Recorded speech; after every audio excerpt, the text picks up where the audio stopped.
Si l'ange de la mort vient prendre ton âme tout de suite, pendant que je suis en train de parler là, maintenant, est-ce que tu as un capital de bonne action suffisant pour sauver ta peau le jour du jugement? Dans cette vie, lorsqu'une personne veut investir, elle regarde son compte. Lorsqu'une personne veut acheter une maison, elle regarde ses économies. Lorsqu'une personne veut lancer un projet, elle prépare son budget. Mais pour l'au-delà, as-tu regardé ton compte de bonnes actions? As-tu regardé ce que tu as préparé pour le jour où tu seras seul dans ta tombe? Car la mort ne prévient pas. Elle ne dit pas « Attends encore une semaine ». Elle ne dit pas « Termine tes projets ». Elle ne dit pas « Profite encore un peu de ta jeunesse ». Combien de jeunes sont partis alors qu'ils pensaient avoir toute la vie devant eux? Combien se sont endormis sans jamais se réveiller? Combien ont quitté leur maison sans savoir que c'était la dernière fois?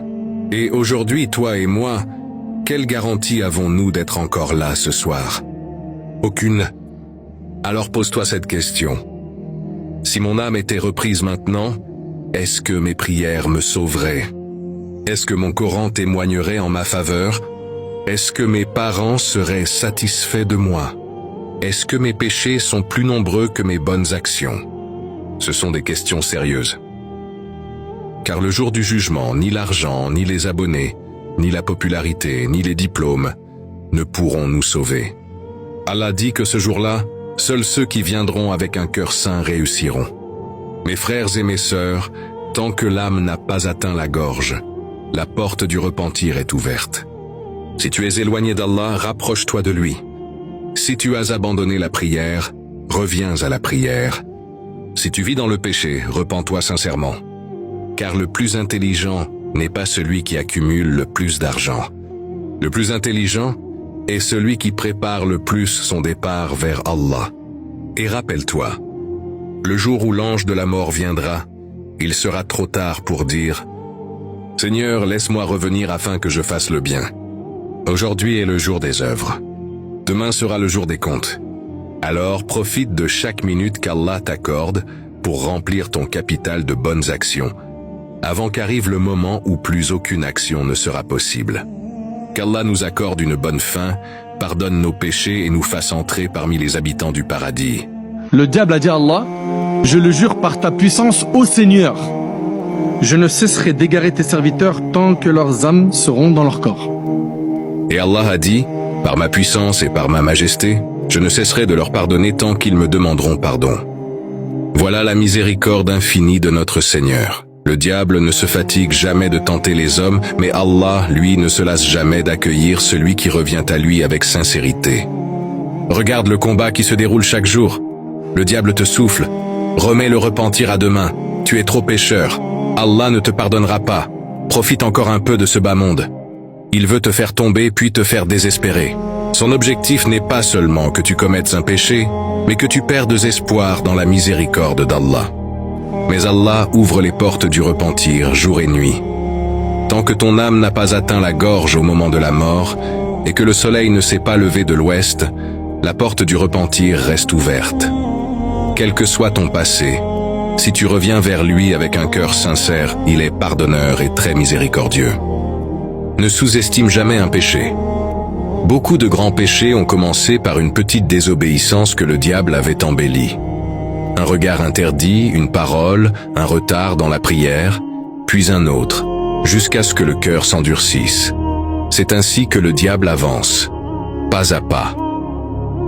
Mais ne sous-estime jamais non plus une bonne action. Une prière accomplie avec sincérité, une larme versée par crainte d'Allah, une demande de pardon prononcée avec un cœur repentant peuvent être la cause de ton salut. Allah aime ceux qui reviennent constamment vers lui. Alors, ne laisse jamais le diable te convaincre qu'il est trop tard. Tant que tu respires, il y a de l'espoir. Tant que ton cœur bat, il y a une porte ouverte. Le diable veut t'éloigner d'Allah, tandis qu'Allah t'appelle à revenir vers lui. Aujourd'hui, demande pardon. Aujourd'hui, accomplis ta prière. Aujourd'hui, abandonne ce péché que tu repousses à demain. Car personne ne sait si demain lui appartiendra. Et souviens-toi toujours de cette réalité. Le diable a juré de ne jamais cesser de t'égarer, mais Allah a promis de ne jamais cesser de pardonner à celui qui revient sincèrement vers lui. Alors, à qui répondras-tu? Au tentateur qui veut ta perte, ou au Seigneur qui t'appelle à sa miséricorde? Qu'Allah fasse de nous des serviteurs repentants, fermes sur la vérité, et qu'elle nous protège des ruses de Satan jusqu'à notre dernier souffle. Le prophète sallam, il nous dit que le jour du jugement, Allah subhanahu wa ta'ala fera reconnaître les péchés de son serviteur en lui disant « Reconnais-tu tel péché? Reconnais-tu tel autre ?» Essaye d'imaginer s'il te plaît.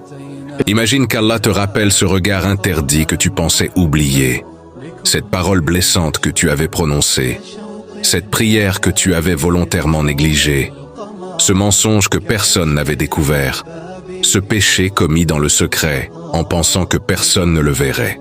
Tout sera connu d'Allah, car il a toujours tout vu et tout entendu. Imagine ton cœur qui tremble. Imagine tes jambes incapables de te porter. Imagine les larmes qui montent en réalisant que rien n'a été oublié. Pas une seule parole, pas un seul clic, pas un seul message, pas un seul regard. Tout est inscrit. Mais regarde aussi l'immense miséricorde d'Allah envers le croyant sincère. Après lui avoir fait reconnaître ses fautes, Allah lui dira qu'il les avait cachées dans cette vie et qu'il les lui pardonne aujourd'hui. Quel immense soulagement, quelle joie après une peur indescriptible. Voilà pourquoi il ne faut jamais désespérer de la miséricorde d'Allah, mais il ne faut jamais non plus prendre les péchés à la légère. Chaque fois que tu es tenté de désobéir, rappelle-toi ce moment. Demande-toi, suis-je prêt à entendre Allah me dire « Reconnais-tu ce péché ?»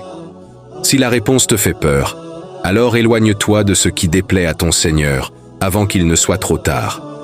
Les portes du repentir sont encore ouvertes aujourd'hui. Tant que l'âme n'est pas arrivée à la gorge et que le soleil ne s'est pas levé de l'ouest, Allah accepte le repentir sincère.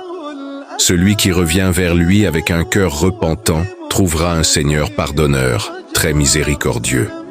Alors ne remets pas ton repentir à demain. Qui t'a garanti que tu vivras jusqu'à ce soir? Qui t'a garanti que tu te réveilleras demain?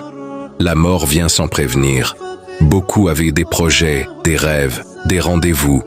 Puis l'ange de la mort est venu les chercher. Profite donc de chaque jour pour demander pardon. Multiplie les invocations, les bonnes œuvres, la prière, la lecture du Coran, la charité et les actes sincères. Si tu tombes dans un péché, relève-toi immédiatement en demandant pardon à Allah. Le croyant n'est pas celui qui ne commet jamais de faute, mais celui qui revient constamment vers son Seigneur. Qu'Allah fasse de nous des serviteurs qui le rencontreront avec un repentir sincère, qu'il couvre nos fautes ici-bas comme dans l'au-delà, qu'il nous accorde son pardon le jour où nous aurons le plus besoin de sa miséricorde, et qu'il nous fasse entrer au paradis par sa grâce.